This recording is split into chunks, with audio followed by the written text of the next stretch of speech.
Hey everyone, and welcome to the station tour video featuring the Lake Station.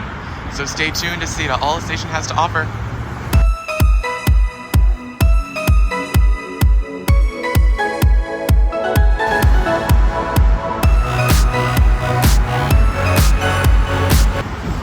Now, Lake Station is located in between the medians of I-210 and Pasadena. You can see here the connections around at other destinations. Feel free to pause to see if you want to look at other destinations. Now for this station, there's two entrances, one on either side of Lake Boulevard. And there's pretty nice bench seating and shade as well for those waiting for buses. Routes 20 and 662 connect here directly, as you'll see down further down the street. And there's quite a lot of station art, and the station looks really pleasant. You can access it from either side. There's trash cans, seats, and here's a look at the freeway and the station itself. You'll see that it's a single island platform in the middle of the freeway. However, it's had quite a bit of ridership, and I've seen quite a few people walk out of here before, especially on weekdays during rush hour. Now the bus stop for the 660 and the 20 are located over here. The 20 is from Pasadena Transit, and the 660 is a shuttle circular route that LA Metro runs from the station. And on the other side, you can see the other entrance sign, along with some bike racks and some more seating and trash cans on the other side. It looks like the roofs are also solar panels too, so that's pretty cool for green energy and powering the station at night. Right, heading into the station, we can see that there's more trash cans in here. You can see that there's tap vending machines, as well as station information. If you couldn't tell by now too, the stations in the freeway are very noisy on the A and C lines currently. So that's one of the big drawbacks of building a station here in the middle of the freeway. Here are some of the area connections too, most of which are at the other Memorial Park, Del Mar, Fillmore stations, which are also located in Pasadena. Now the station also has classical music playing if you can hear, as long as departure board showing the next train departures. And the music you hear playing is part of Metro's new program to reduce crime in Metro stations and reduce homelessness by encouraging them to not stay for a long period of time by playing loud classical music. But in my opinion, this freeway noise is enough. And just like all other Metro stations, this one is accessible. The elevator was upstairs, and here's the elevator shaft, which goes down to the station platform. There's an elevator on the other side too, if you were on the other side of the street trying to get into the station. Now this station is one of the few on the A line, light rail line, that have turnstiles. However, due to current events with the fires and that kind of thing, it's currently free to ride. So we're gonna check out the station now itself. So these machines should be unlocked. If they're not, maybe I'll have to scan. There we go.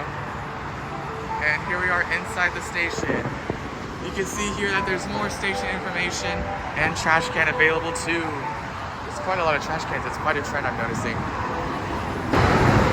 Continuing through here, you can see that there's benches and a route map of the A line, which shows where you're at, which is pretty nice. On the other side, it shows the Long Beach side, and it truly shows how long the A line is. It's the longest light rail line in the world currently, and it's only going to get longer with the extension. On this end of the map, that's going to be heading past APU Citrus College, heading to Pomona, and eventually, hopefully, Montclair. Here's a look at the other side, although it's been vandalized a little bit, unfortunately.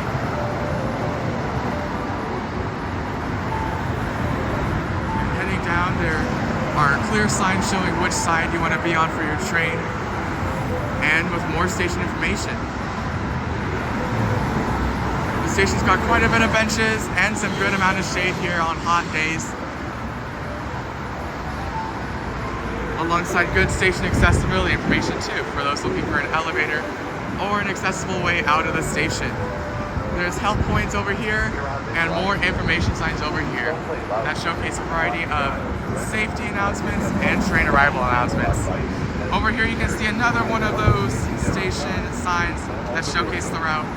Those have been newly installed after the regional connector update, so make sure to click the video in the top right corner if you're looking for a video on that. And now there's another information sign here. This one shows an entire metro system map alongside some actual, looks like foothill transit routes in gray over here. It's truly how complicated the LA metro system is once you include all the buses, especially downtown LA over here. A lot of service. Now going down to the station end, this station is fit for 3-car trains alongside 3-car trains on the P2000 series, which are actually larger than all the other metro trains that run on the A line. So out here there's plenty of benches to use, as long as accessible signage for those who are visually impaired, so that way they can know which station platform they are on or which track they're waiting on. And looking out here, there's no exit on this side. However, it's really convenient back at Lake Boulevard that showcases a lot of the downtown Pasadena area. And here's a look at the station itself. It's got a decorative clock tower and green roofs.